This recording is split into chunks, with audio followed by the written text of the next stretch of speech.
उत्तर प्रदेश का प्रयागराज जो कभी इलाहाबाद हुआ करता था।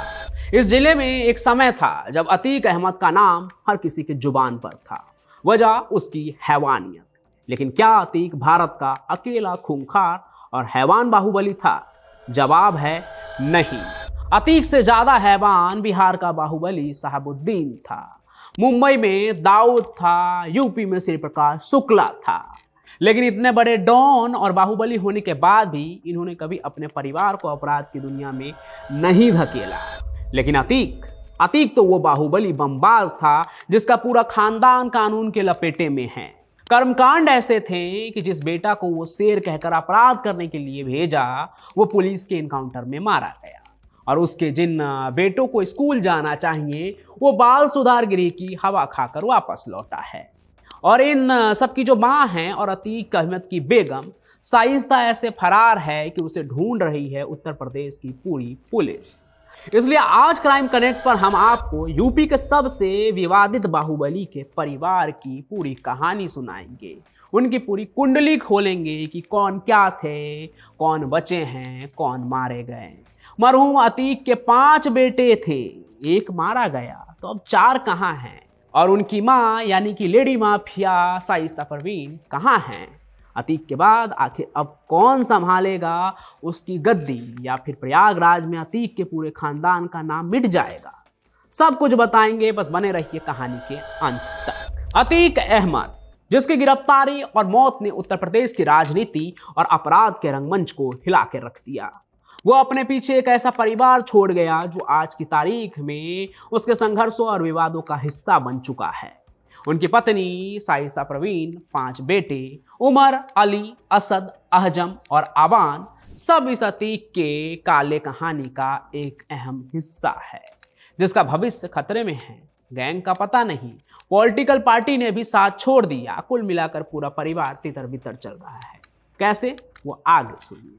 सबसे पहले शुरू करते हैं अतीक के बेगम से ही, जो शाइस्ता परवीन है। आप सभी जानते ही हैं उसे।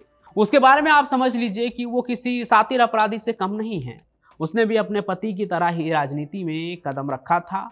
न सिर्फ कदम रखा था, बल्कि प्रयागराज के मेयर पद के लिए एक संभावित उम्मीदवार भी मानी जा रही थी। लेकिन उनके ऊपर कई कानूनी मुद्दे खड़े हो गए और साल 2023 में उमेश पाल हत्याकांड में उनका नाम आया, वो भी एक मुख्य साजिशकर्ता के रूप में। तो प्रयागराज कोर्ट ने उनकी अग्रिम जमानत याचिका जो है उसको भी खारिज कर दिया। कोर्ट ने इस अपराध की गंभीरता को भी देखते हुए शाइस्ता को जो है राहत देने से भी इनकार कर देते हैं और शाइस्ता फरार हो जाती है इसके बाद। और अब तक वो पुलिस की गिरफ्त में नहीं आई। शाइस्ता परवीन के बारे में एक चीज और कही जाती है कि वो अतीक की दिमाग थी, यानी अनपढ़ अतीक की पढ़ी लिखी बेगम। उसके पिता पुलिस में थे तो वो कानूनी दावपेच भी जानती थी। और एक ये भी वजह मानी जाती है कि वो आज की तारीख में भी पुलिस को छका रही है।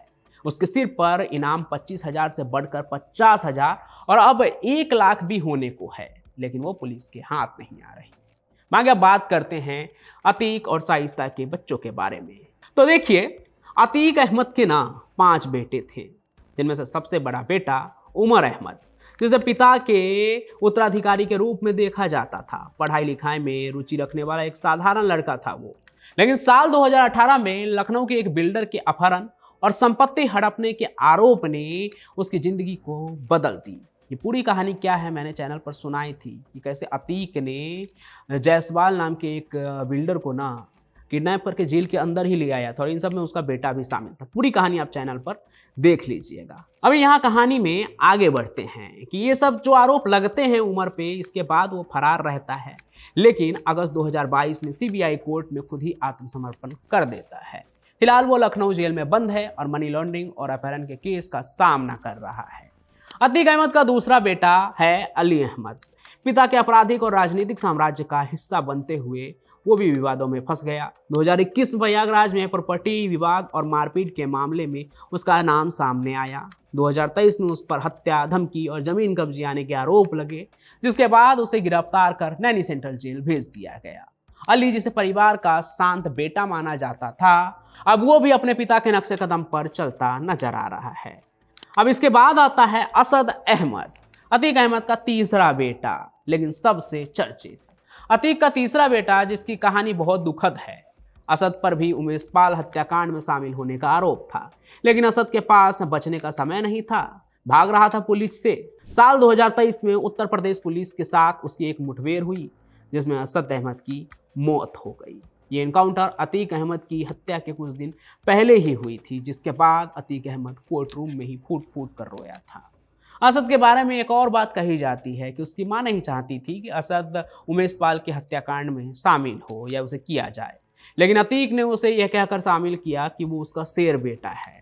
अब अपराध की दुनिया में उसे घसीट तो लिया, लेकिन उसका अंजाम पुलिस की गोलियों से तय हुआ। यानी कि अतीक जो अब इस दुनिया से जा चुका है, उसके सिर्फ 4 बेटे हैं, जिसमें से बाकी 2 के बारे में आप आगे जानेंगे। वो अतीक के बाकी 2 छोटे बेटे हैं, आजम और आबान, जिनकी उम्र बहुत कम है, लेकिन वो भी अतीक के रास्ते पर ही चलते हुए नजर आते हैं। दोनों को कई अपराधों में शामिल पाया गया और अतीक के मौत के बाद दोनों को बाल सुधार गृह में भी भेज दिया गया, लेकिन पिछले साल अक्टूबर के महीने में वो वहां से रिहा हो गए। अब उनके पिता की तो मौत हो चुकी है, माँ फरार हैं, 2 बड़े भाई जो है जिनको इनकी जिम्मेदारी लेनी चाहिए वो भी जेल के अंदर बंद है। गैंग उनका बचा नहीं है, खुद वो अभी इस काबिल है नहीं कि गैंग चलाएं, और अगर चलाए भी तो उनकी सुनेगा कौन, बच्चों की कौन सुनेगा। और अगर रंगदारी भी दिखाएंगे तो कानून की लाठी तो तैयार ही है। ऐसे में उनकी कस्टडी जो है ना, उनके बुआ को मिला है, जो अतीक की बहन है, वो उनके पास ही रहते हैं ये दोनों बच्चे, अतीक के जो सबसे छोटे बच्चे हैं।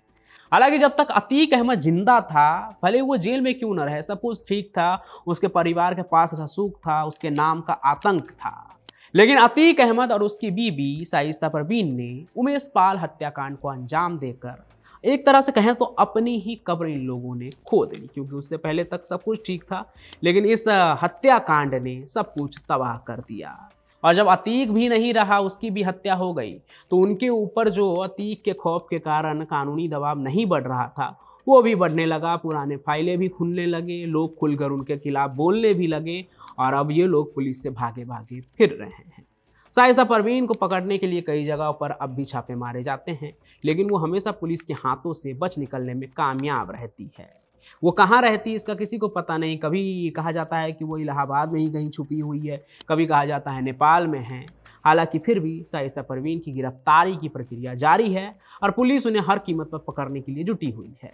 अतीक अहमद का परिवार अब एक ऐसे मोड़ पर खड़ा है जो अपनी खोई हुई ताकत और प्रभाव को चाहकर भी वापस हासिल नहीं कर सकता है, क्योंकि जब से योगी सरकार उत्तर प्रदेश में आई है, माफियाओं के लिए हवा पूरी तरह से बदल गई है। फिलहाल अगर सबकी निगाह कहीं है तो अतीक अहमद की बेगम की गिरफ्तारी पर, लेकिन ये देखना बाकी रहेगा कि वो पकड़ी जाती है या नहीं। हालांकि इन सभी चीज़ों पर आपका क्या सोचना है वो कमेंट जरूर करें, और इस कहानी को लाइक करें, ज़्यादा से ज़्यादा शेयर करें, हमारे चैनल को सब्सक्राइब भी जरूर कर लें। मैं पंचम प्रकाश आपसे ऐसे ही मिलता रहूँगा, तब तक के लिए आपका बहुत बहुत धन्यवाद।